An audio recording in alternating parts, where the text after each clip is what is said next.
Assalamualaikum warahmatullahi wabarakatuh. Jumpa lagi dengan Pak Huda hari ini. Pada pertemuan hari ini kita akan membahas materi tema 5, yakni tentang ekosistem, terkhusus untuk mengotak ilmu pengetahuan alam.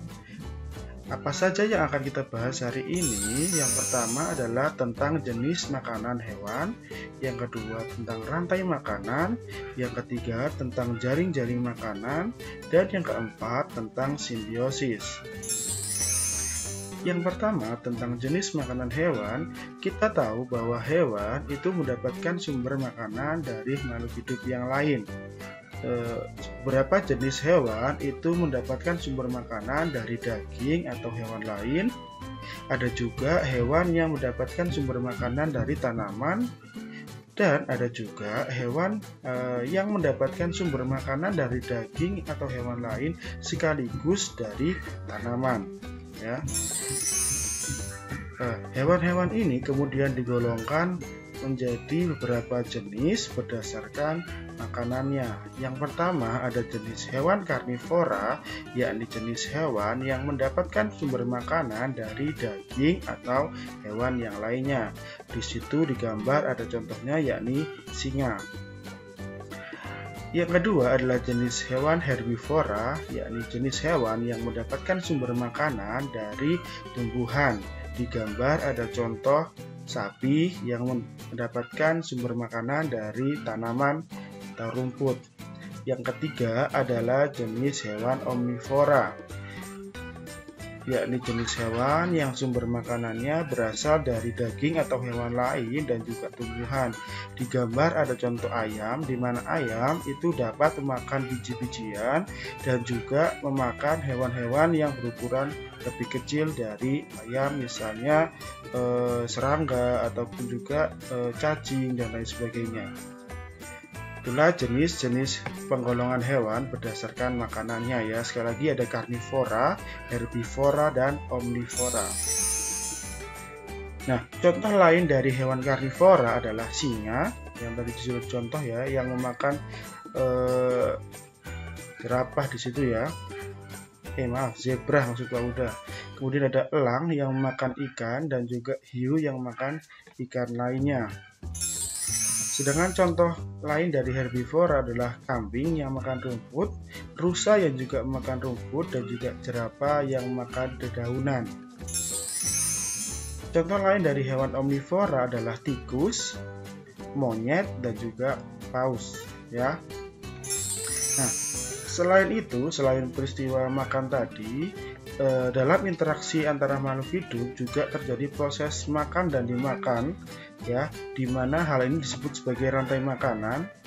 Apa itu rantai makanan, Pak? Rantai makanan adalah hubungan antara makhluk hidup yang saling makan dan dimakan, di mana pada rantai makanan terdapat dua jenis makhluk hidup yang disebut sebagai produsen dan konsumen. Produsen adalah jenis makhluk hidup yang mampu menghasilkan makanan sendiri untuk sumber energinya ya. Sedangkan konsumen adalah makhluk hidup yang membutuhkan sumber makanan dari makhluk hidup yang lainnya. Nah, konsumen sendiri itu tersusun atas beberapa tingkatan, yakni konsumen tingkat pertama, konsumen tingkat kedua, dan juga konsumen tingkat ketiga, atau juga bisa juga ada konsumen tingkat keempat ya.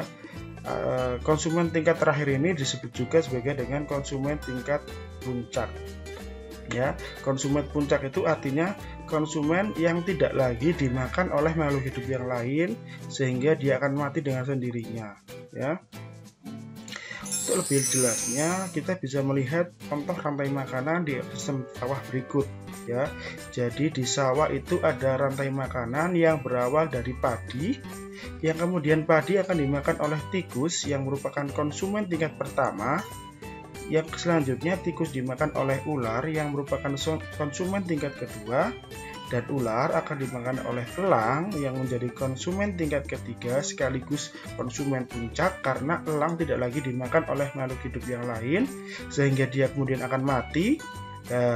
Bangkainya ini kemudian akan diuraikan oleh bakteri dan jamur, sehingga hasil dari uraian tadi akan menjadi salah satu bahan untuk produsen untuk menghasilkan makanannya ya. Contoh lainnya ada pada ekosistem laut, ya, di mana rantai makanan berawal dari yang namanya fitoplankton. Apa itu fitoplankton, Pak? Fitoplankton adalah organisme atau makhluk hidup yang berukuran sangat kecil yang menyerupai tumbuhan. Di sini fitoplankton berperan sebagai produsen yang kemudian dimakan oleh udang yang berperan sebagai konsumen tingkat pertama, dan dimakan lagi oleh ikan yang merupakan konsumen tingkat kedua, dimakan lagi oleh singa laut yang merupakan konsumen tingkat ketiga, dan singa laut kemudian dimakan oleh hiu yang merupakan konsumen tingkat keempat, dan di sini sebagai konsumen puncak.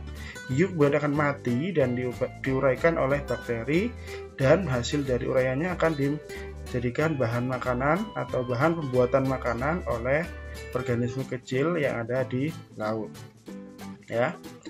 Oke, selain rantai makanan, karena di dalam sebuah ekosistem tidak hanya ada satu jenis rantai makanan, melainkan ada beberapa jenis rantai makanan yang kemudian akan berinteraksi dan berkaitan. Nah, kumpulan dari beberapa rantai makanan yang saling berkaitan ini akan membentuk yang namanya jaring-jaring makanan. Untuk lebih jelasnya adalah kami bisa melihat contoh jaring-jaring makanan di ekosistem darat ini. Di sini ada proses makan dan dimakan, ya.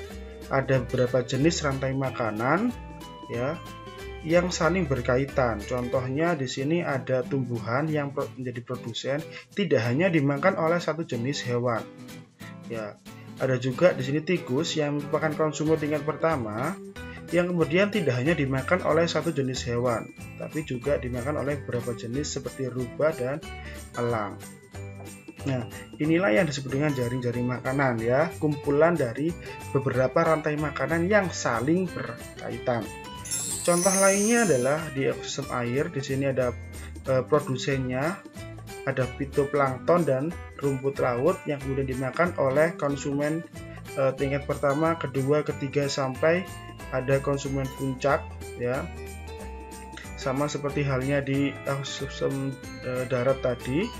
Ya, jadi satu jenis hewan atau makhluk hidup tidak hanya dikonsumsi oleh makhluk hidup yang lainnya hanya satu, tapi ada kemungkinan dikonsumsi atau dimakan oleh beberapa jenis makhluk hidup lainnya. Oke. Nah, selain jaring-jaring makanan dan juga rantai makanan, interaksi antara dua makhluk hidup yang saling mempengaruhi itu dikenal juga dengan istilah simbiosis. Simbiosis sendiri adalah hubungan antara dua makhluk hidup yang saling mempengaruhi.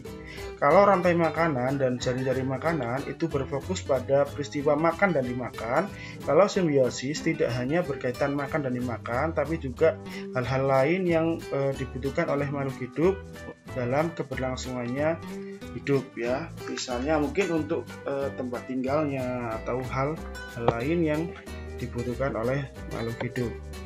Untuk lebih jelasnya, kita bisa melihat contohnya di sini di macam-macam simbiosis.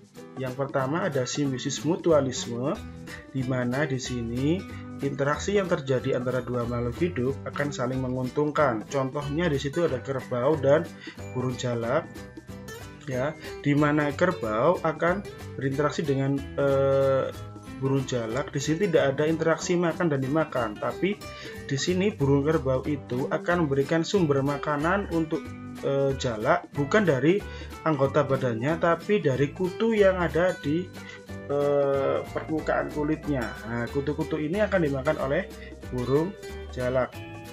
Nah, keduanya akan sama-sama untung karena kerbau akan terhindar dari kutu, sedangkan jalak akan mendapatkan sumber makanan, ya. Jenis yang lainnya dari simbiosis adalah simbiosis parasitisme, di mana interaksi yang terjadi antara kedua makhluk hidup akan menguntungkan salah satu jenis makhluk hidup, sedangkan yang lainnya akan rugi. Contohnya di sini adalah tanaman perdu dan juga tali putri yang merupakan parasit, ya.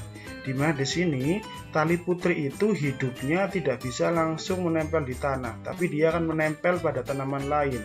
Nah, apa keuntungan parasit di sini atau tali putrinya? Tali putri tidak bisa membuat makanan sendiri, sehingga dia akan menyerap makanan dari tumbuhan yang dihinggapinya. Nah, maka dari itu tali putri di sini akan mendapat keuntungan karena mendapatkan makanan, sedangkan tumbuhan yang dihinggapinya akan rugi. Kenapa? Karena makanan yang diproduksinya akan diambil sebagian oleh tali putri tersebut. Itu disebut parasitisme. Yang ketiga adalah simbiosis komensalisme, yakni simbiosis yang terjadi antara dua makhluk hidup di mana salah satu makhluk hidup akan diuntungkan sedangkan yang lainnya tidak mendapatkan pengaruh. Artinya tidak rugi tapi juga tidak untung.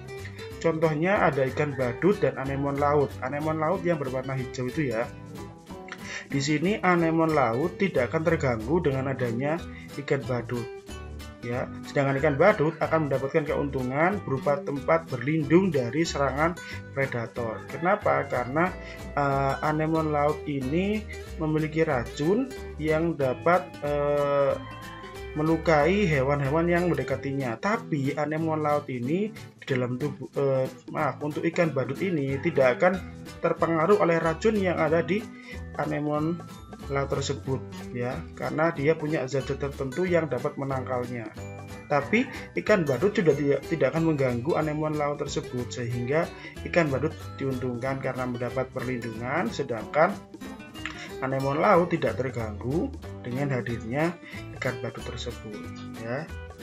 Contoh lainnya dari simbiosis mutualisme adalah simbiosis antara bunga dan kupu-kupu, kemudian ada semut rangrang dan pohon berbuah, ada juga bunga dan lebah madu.